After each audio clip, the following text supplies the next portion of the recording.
자, 오늘 아침 주요 이슈 키워드와 함께 좀 더 자세히 분석해보는 시간입니다. 김대호 박사 나오셨습니다. 박사님 어서 오십시오. 네, 반갑습니다. 네, 첫 번째 키워드부터 확인하시죠. 대만행. 자, 라이칭더 대만 총통 취임 이후에 주요 인사들이 계속해서 대만을 찾고 있습니다. 물론 중국이 대만 포위 훈련도 있었지만 여기에 굴하지 않고 지금 미국 의회 대표단이 대만을 방문을 했고요. 그다음에 다음 달 초에 열리는 또 IT 행사와 관련해서 엔비디아 젠슨 황 CEO뿐만 아니라 빅샷들이 줄줄이 지금 대만을 찾을 예정입니다. 대만의 위상이 많이 올라간 것 같습니다, 박사님. 예, 대만이 경제, 정치, 안보, 외교 면에서 전 세계에 아주 뜨거운 관심을 갖고 있습니다. 네. 자, 엔비디아 지금 인공지능으로 가장 잘 나가는 이 인공지능 수혜주 세계 최고 부자 중에 한 사람인 젠슨 황 엔비디아 창업주 겸 CEO가 대만에 도착을 했습니다. 지금 대만 언론들을 보면요, 온통 엔비디아 환영 물결, 그야말로 엔비디아 광풍이 불고 있어요. 자, 그만큼 젠슨 황이 유명하기도 하겠지만 대만 사람들이 젠슨 황에 거는 기대, 실로 크다 이렇게 볼 수가 있습니다. 네. 사실 대만 입장에서는 대만의 나라를 지켜온 안보, 국가 수호 신산을 그동안 TSMC에만 의존을 해왔거든요. TSMC라는 회사, 반도체 시스템 하청업체인데요. 하청업체다 보니까 규모는 크지만 사실은 좀 다른데 종속되어 있는 듯한 그런 이미지가 있었습니다. 근데 이제는 대만 출신의 젠슨 황, 금은 가죽 점퍼의 사나이 젠슨 황이 사실상 인공지능으로 세계 반도체 시장을 평정을 했다.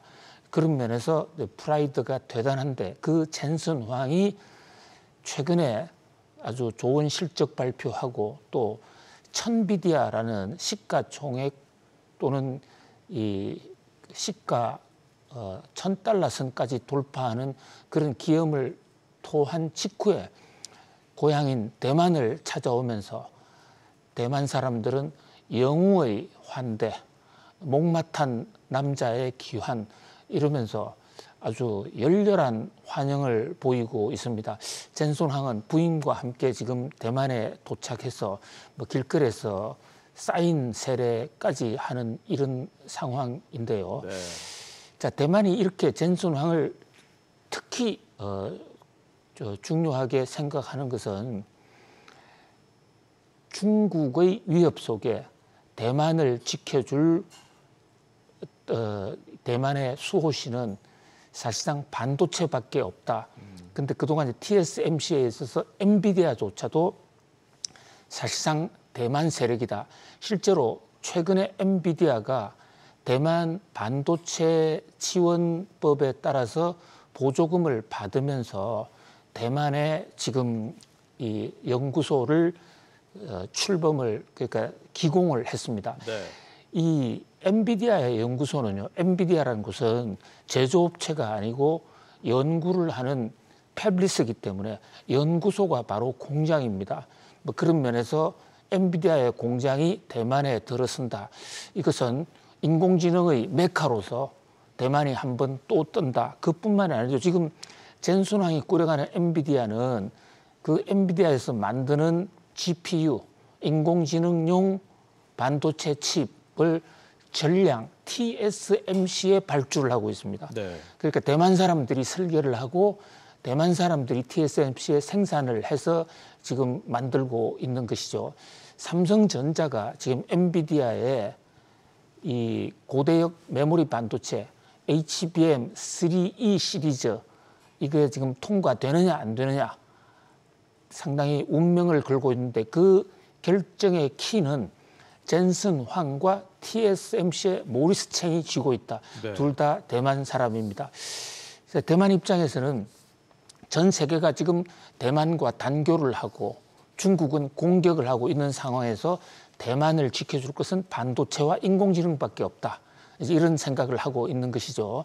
그리고 이제 바로 다음 주에 컴퓨텍스라는 이 대만이 주도하는 반도체 컴퓨터 쇼가 열리는데 이게 1981년 바로 TSMC를 키운 TSMC의 그 고객들을 모아가지고 정부 주도로 하는 컴퓨터 쇼입니다. 네. 여기에도 지금 엔비디아가 기조 연설을 하고 퀄컴이나 인텔 또 AMD 등이 총 출동을 하는데요.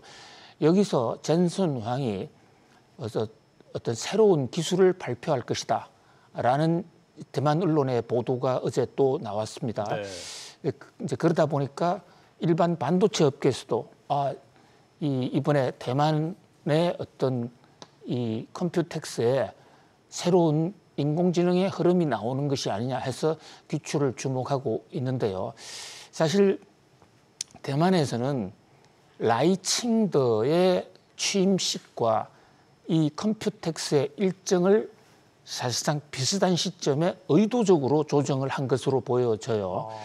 그래서 라이칭더가 취임을 하면 중국이 공격을 하겠지만 대만의 컴퓨텍스를 하는 것을 통해서 전 세계 컴퓨터, 반도체 인사들이 몰려들면 서방 국가들에서는 적어도 중국의 침공을 방관해서는 안 되겠다라는 반도체와 인공지능 보호를 위해서도 대만을 살려야 된다는 그런 인식을 줄 수 있다는 이런 전략적 판단에서 날짜를 비슷한 시점에 맞췄다.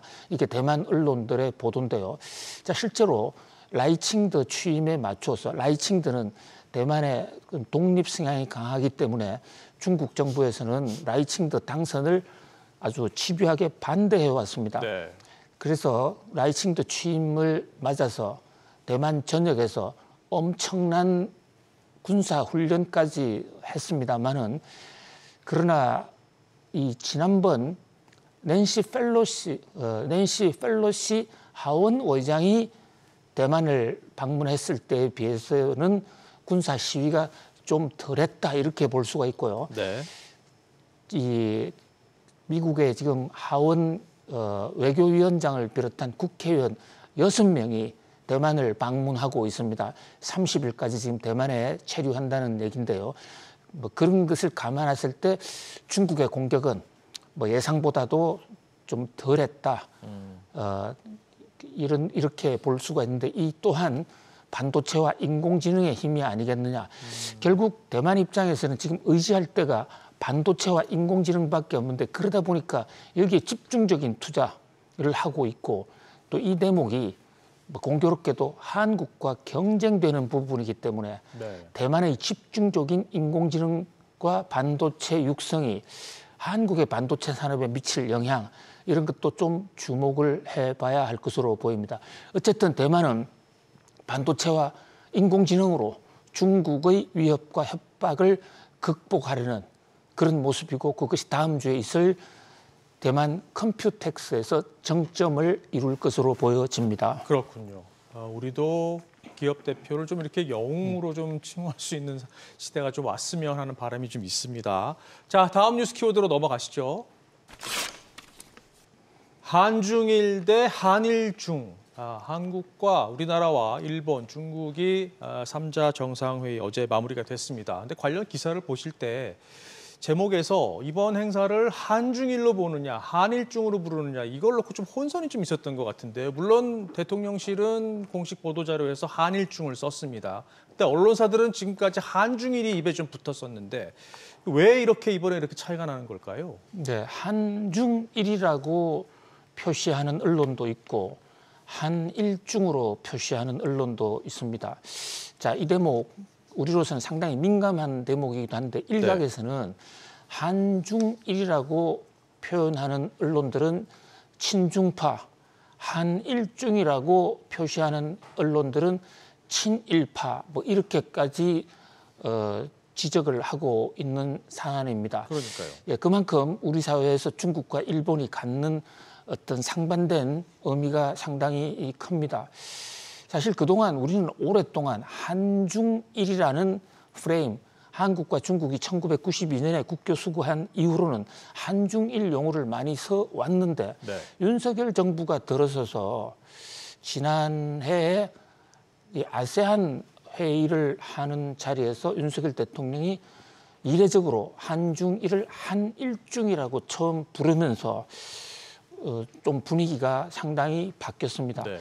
자, 그런데 한일중 이 정상회담은 원래 1998년에 시작을 할 때 이 개최국 이름을 제일 먼저 넣고 그 다음에 나라는 다음번 개최국을 넣자라는 네. 그런 합의가 있었더랬어요.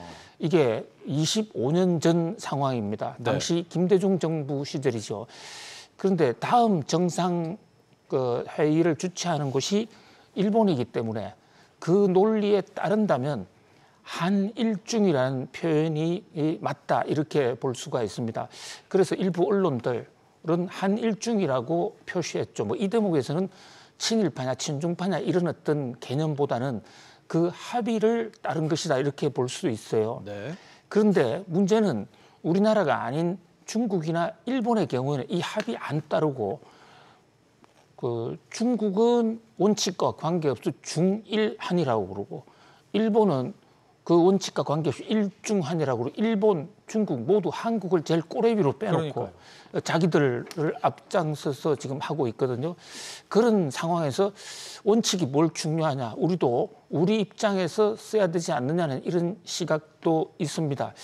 어쨌든 이 한일중이냐 한중일이냐 이번에 회담 성사도 4년 반 만에 간신히 개최가 됐는데 그만큼 어려운 세 나라만의 회의지만은 그만큼 민감하고 이 세 나라의 평화가 사실상 세계 평화를 주도한다 그런 측면에서 굉장히 뭐 역설적으로는 중요하다 이렇게도 볼 수 있습니다. 네.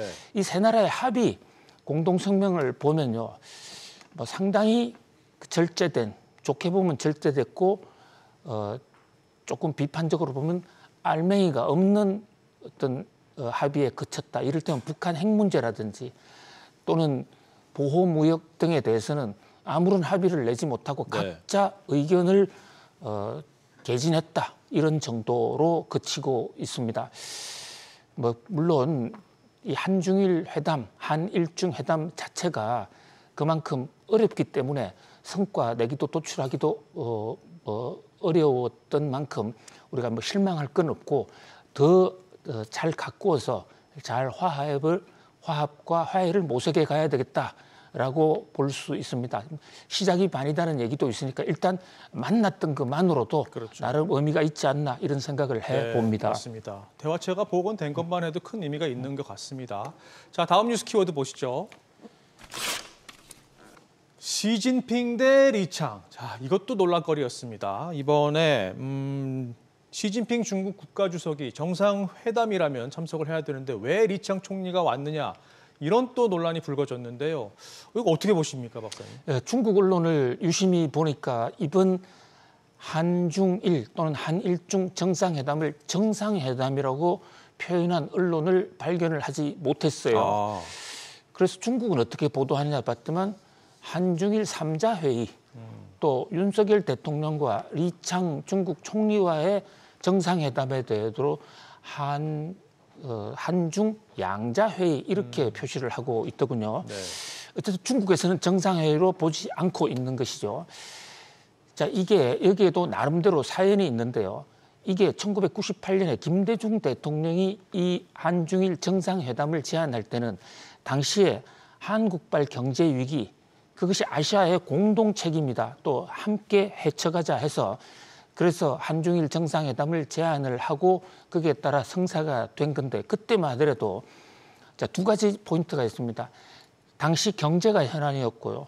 또 당시에는 중국의 총리가 사실상 중국 헌법상 중국의 정상이기도 했습니다. 중국은 당정을 분리해서 이 총리가 국무원 총리로서 국정을 총괄하기 때문에 하나의 정상이라고 볼 수도 있었어요. 그래서 이제 첫 회의가 2008년에 당시 이명박 대통령 시절에 도쿄에서 열렸는데요. 그때 중국에서 정상이라는 이름으로 윈자바오 총리가 참석을 했습니다. 그때는 정상이었어요. 그런데 작년에 시진핑 국가주석이 장기 집권으로 들어가면서 헌법을 바꿔서 이제 총리가 정상이 아닙니다.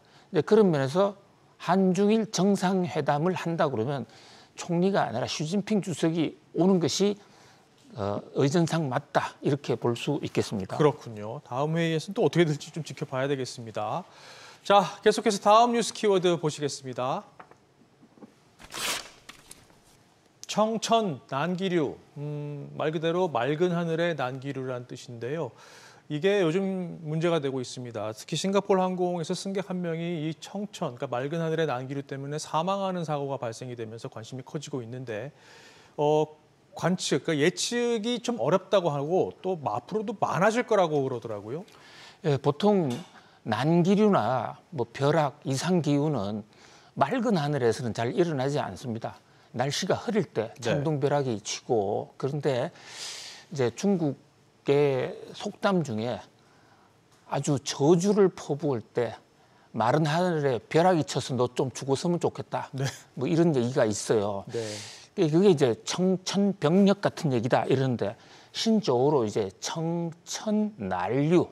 이 난류는 따뜻할 난자가 아니고 어지러운 기름이다. 맑은 하늘에 이상한 바람이 불어서 아주 그 비행기가 흔들리는 현상 이것을 청천난기류 또는 청천난류라고 하는데요.